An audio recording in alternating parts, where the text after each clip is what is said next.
supposed to count down and Oh just yeah, did nothing of that No nature. But welcome back, ladies and gentlemen, to another episode of The Last of Us. We're on episode 4. And again, these things have absolutely no title, so we don't know. But we're going to call this one Fellowship of The Last of Us, episode 4. Here I am, Lou, with your boy, Terrell. What's going on, sir? What's going on? Back again for another week. Excited to finally be able to talk about what I wanted the show to eventually get into, which was these two people that we are introduced at the end of this episode. Which I don't know if those are a minute, those are characters? Those are actual game characters that you come across, yeah. Oh, wow. I be damned if I would have known that. I just saw two black people. Right. And I was thinking, wow, it's about time we got some color on this show. Black people is just the end of the world. Yeah. hey, look here. In so much stuff, we don't exist in the future. So I didn't know if we exist as a zombie apocalypse. I didn't know. But quickly as we get into this episode, it opens up with Ellie doing something that, as you said, she don't get the opportunity to do at all in the game. And we find out why. Because she likes to play with guns. And it made no sense for her to be doing this at the beginning of this, but we get the setup of them about to head back out on a big road trip. Now, the first half of this episode is absolutely nothing but them going to Mordor and looking for the ring in the Fellowship. That's all it is in the first half of this episode. What do you think about the pacing of it when we get these moments where it's just Ellie and Joel and they're just driving around and it feels like doing absolutely nothing? Do you think that dialogue helps people get through these slower moments in the show? First off, that shirt was dope as hell. And two, yeah, this is kind of what I was looking forward to. What part of the show we're gonna start building that relationship between Joel and Ellie? Because so far it's been like rush. They haven't had the time to really get to know each other. And obviously, to the Joel and Ellie that I know, as you get further into the journey, now they're starting to learn a little bit about each other, what they're capable of, and just, see that Ellie has a sense of humor, and so does Joel when he lets his guard down a little bit, and he's not, playing the monster, that he needs to be to survive. But this is like I said, this is what the show needed in episode 4, is to start establishing and building that relationship between Joel and Ellie. And I'm glad we got it here early on and throughout the episode as well. So that's okay, because your takeaway is completely different than mine. I didn't know what the heck this was. I was like, man, this is moving. This is going to be a boring episode if I have to deal with just these two in a car.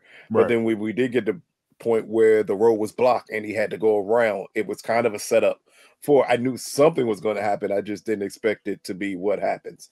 So as they go around and get a little lost, and I know it seems like we're jumping ahead, literally nothing happens from the beginning of the episode to the point where they get ambushed.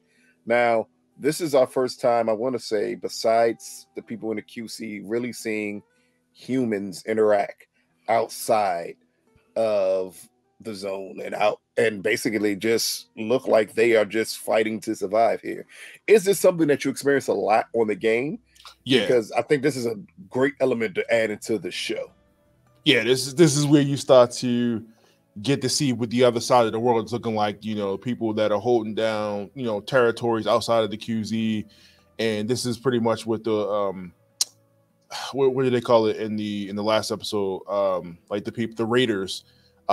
These people, I don't want to say they raiders, but like these are people, like I said, they it's pretty much a lawless situation going on here. It's the Wild Wild West out here at this point, and you gotta do what you do to survive. And of course, as you see here, they kind of trap people in and kind of steal their supplies and stuff like that. This is also where you get to see the consequences of people's actions.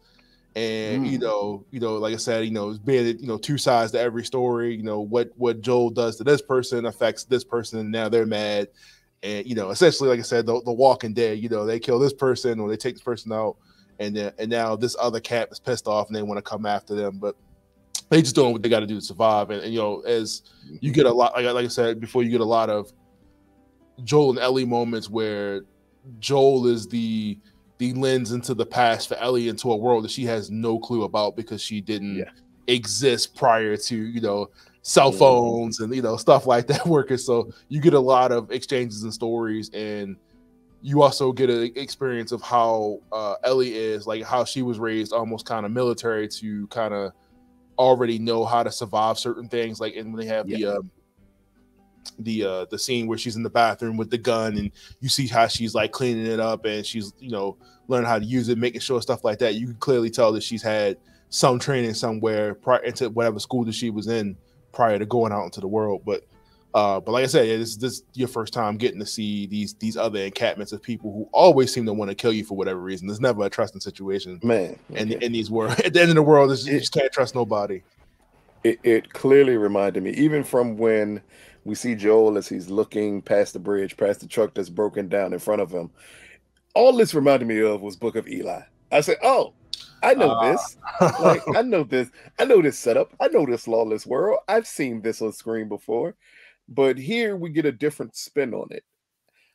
Even from the ambush between Joel protecting Ellie and them technically doing what they had to do to survive, we got introduced here after all the chaos, after the chaotic scene that it was, with the only piece of action truly in this episode.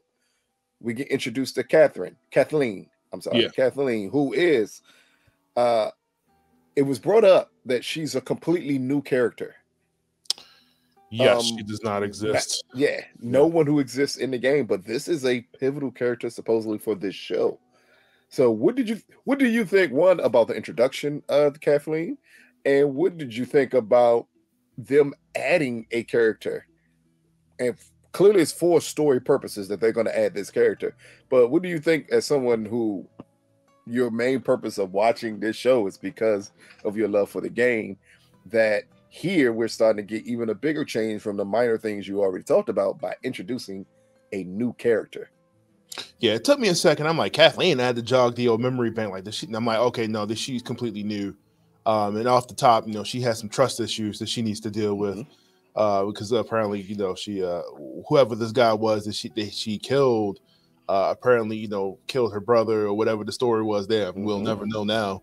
But it's interesting. Like I said, I mean, they have to. I mean, if they plan on doing this, if again, I don't know if this is planning on being a multiple season thing or whatever, you have to start building other characters that exist outside of that game, because the game is only so long and it's kind of set in stone as to who's in it at this point. So you got to add extra people, and I'm liking this Kathleen character so far. Seems kind of ruthless, and she's going to do what she has to do to make sure her people survive, including killing Ellie and Joel. So in this town. And like I said, I'm curious to see where she goes going forward, because this is the unknown part. I can't predict it at this point. And now we've been throwing a curveball in the stories. I don't know where it's going. Hey, finally something to throw people off from the video game. Yeah. If you read up on this character, Kathleen is supposed to be a leader of a new resistance in I think it's Kansas City that they're supposed to be in at this point. Yep. And she's supposed to be the leader. I think the guy who she killed was the former leader, and she took over power from him because of some of his actions. So it definitely is going to bring a new twist, because this is supposed to be a big major character. Not only is her character supposed to be big, something else happens in this episode. As her and one of her, I'm going to call him one of her lieutenants, as they're going around attempting to search for who killed their two members, we come across a room where we see where it looks like the ground is it looked like an earthquake in a way, but now we found out possibly that it's because the fungus is growing. And the fungus is possibly about to bust out of the ground. Yeah. What did you think about that whole setup, and how already we see, even though she's newly empowered, she's supposed to have trust of her people, she's already holding things back, that she's like, no, we can deal with this later. There's no need to let anyone know about it. Yeah. Obviously, this is going to play out somewhere. We're gonna see some somehow they're probably going to get Ellie and Joel, and this is going to be the reason that they get out, because now they got to deal with an infected problem. You know what I mean? Like, something that plays out later on. It's definitely going to be probably resolved in the next episode, but she probably should have made sure that they put some some boards or something on top of that to make sure they wasn't going to come up. But like I said, this is definitely obviously a foreshadowing something that's going to affect what's going to happen, or there's going to be a get out of jail free card for them in the future somehow. Now, do you think, just from a storytelling standpoint, in a lot of these genre-based shows, especially in this genre of the survivalness of the shows, we kind of get these setups. While the character of Kathleen seems interesting, do you think it may attempt to lean too much into the norm of these type of shows? I mean, you already brought up The Walking Dead, which is going to be the show this is going to get compared a lot to. And now when you're bringing in new people this way and a new threat for Joel and Ellie in this way, do you think that it can derail people a little bit? Because the last thing you want to do with this type of show is remind them of a show like The Walking Dead and not stand out to be original. Or do you have hopes that it can go somewhere where this just helps blend everything into the game?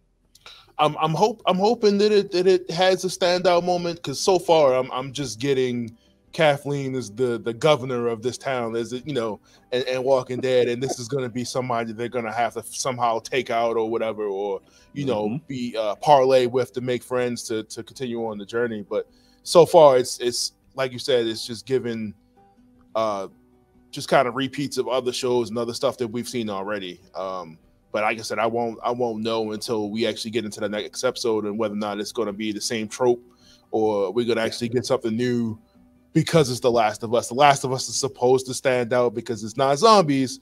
It's infected as fungus. You know what I mean? So, it's same thing, but it's zombie fungus. Right. That's what it is. Right. But hopefully, like I said, with Kathleen, that does start to, stop the predictability phase of the show, as we're 4 episodes in. So yeah, hopefully they turn it up, but not too much. I mean, the whole thing with Bill, they switched up with me last episode, and I wasn't expecting that to be an open and closed door. But like I said, you might see more of that flashbacks, and hopefully we get some more of that here too as we go forward. Well, clearly you need it, because in this episode, we literally almost ran through the entire episode in less than 15 minutes. I enjoyed that tells you there's little to nothing that really happens in this episode. There's the last big thing is something that you brought up that I knew nothing about, as Joel sets a trap for anybody after him and Ellie escape, and as he said, climb up 23 flights of stairs, and he sets a trap like, hey, I can hear anyone coming. And Ellie foreshadows by telling him, are you sure you're going to hear someone? And he said, of course I am. That's why I'm doing this. Next thing we know, I see 2 black people, well, a black kid and it looks like his father, sneak up on Joel and Ellie. Who the heck are these people? Because clearly you are excited because they're in the game. Who are these people? And what are without giving up anything that possibly can lead to the storyline, what are the purpose of these people? To get Joel and Ellie from point A to B. Wow. That's their purpose there, because this is the town that they're going to stay in. This is where they're defending. And the characters, like I said, not a spoiler thing, but the characters are Henry and Sam. And where, like I said, we're going to get more of that story, because they play a really big part in the beginning of their journey. Like I said, I don't want to say too much, but they play a big role in the game. And then I was gonna say, no, go ahead. I was gonna say Henry and Sam are brothers. I don't know if they'll change that up or not. But wait a minute, those 2 people were supposed to be close to the same age. Like his younger brother, because one was a kid. Yeah, it was like his younger. One clearly was a kid. Okay. I thought that was a grown man and his son. Clearly, I'm thrown off that now these are still could be a girl. Yeah, grown man and his brother. People had kids in their 50s for whatever reason. Well, then hopefully we get something where in next episode, I wonder, will they backtrack to try to tell you, or they show a little bit of them too at the beginning and then backtrack to give their story. Because again, I do believe that's what you're going to get a lot in these episodes. Because if not, again, there's not much to talk about in these episodes if you don't do that. Right. Because it just feels like a lot of setup. This episode, for episode 4, felt like a lot of setup, but it should, because normally in anything with 10 episodes, episode 5 is the big episode. That's the explosive things that tend to happen in episode 5. But what are your overall thoughts about episode 4? Because I know mine, and I've kind of said it. But what are your overall thoughts about episode 4? Yeah, like you said, I was feeling the same way about the pacing, and that was kind of one of the things that I've been consecutively concerned of with the show, is that we're going to get a lot of like just traversal and walking. And I'm not gonna say it's like overly like they're not overly doing, but obviously we have to see the transition of okay, how are they getting from point A to B? You know, Joel has to siphon the gas, take a truck, get across here.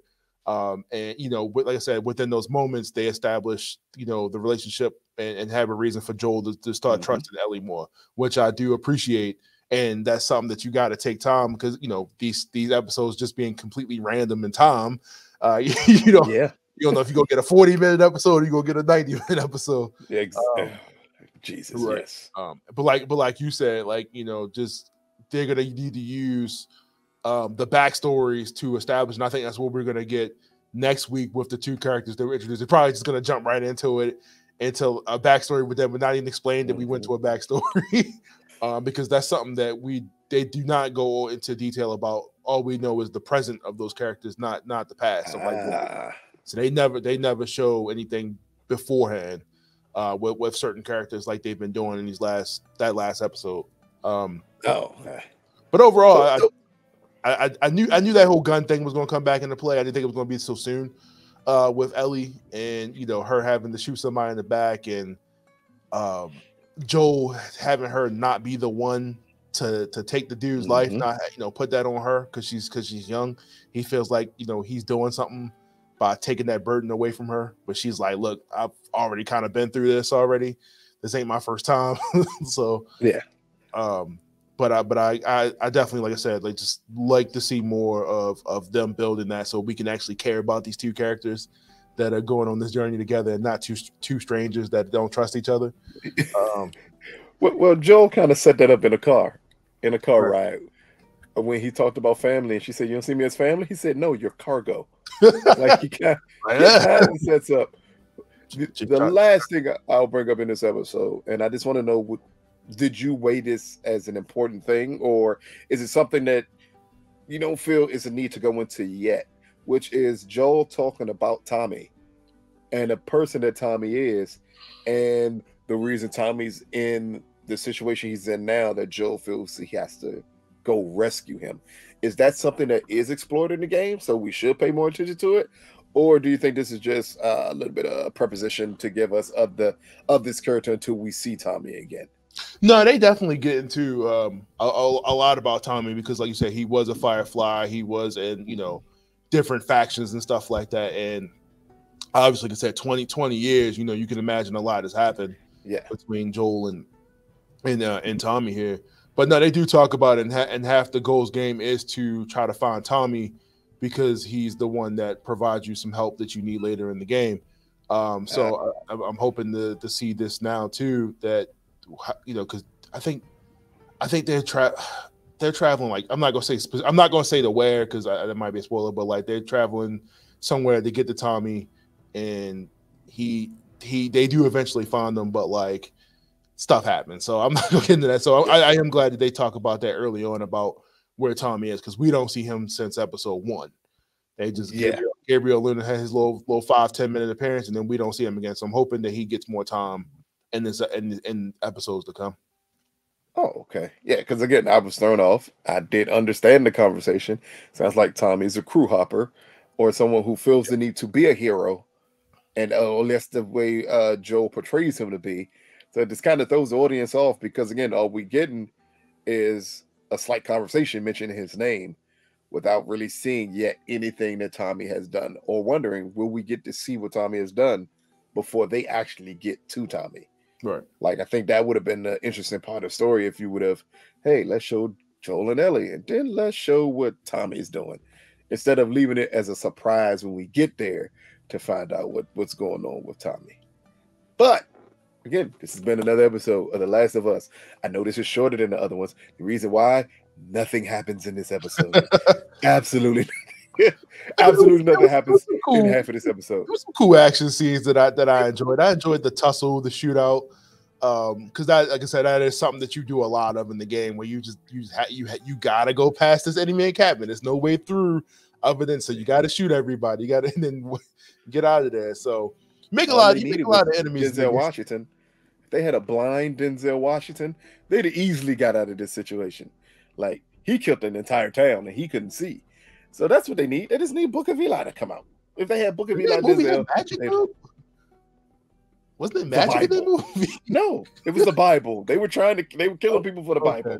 That's it. Okay. If I get to the end of this series or this season and they're doing this fungus thing for the Bible, I'm gonna be highly upset. No. I'm just letting you know now. But again, this has been another review from Big Gold Belt. Please check us out every Sunday after the episode airs. You come on the channel, check out our review. Please comment. Let us know what you think of our review. Let us know what you think about episode 4. Was this a filler episode, or did you get possibly a little bit more out of this episode than me and Terrell got out of this episode? And Terrell, tell them to smash what? Pause. That like and subscribe button on the channel. See, man, you got to be quicker with this. Smash here, like and subscribe. Leave your comments. There you go. Below. Yes, let us know. There you go. Give us your YouTube voice. Yeah, I got to change. Let us know what you thought about, what you're thinking about this track record of the show so far. If you think it's comparative to the game, which, is this something that you would obviously want to see in season 2? But we don't know. But like I said, like and subscribe. Come leave a comment and join us next week for the next episode. Peace, people. Peace.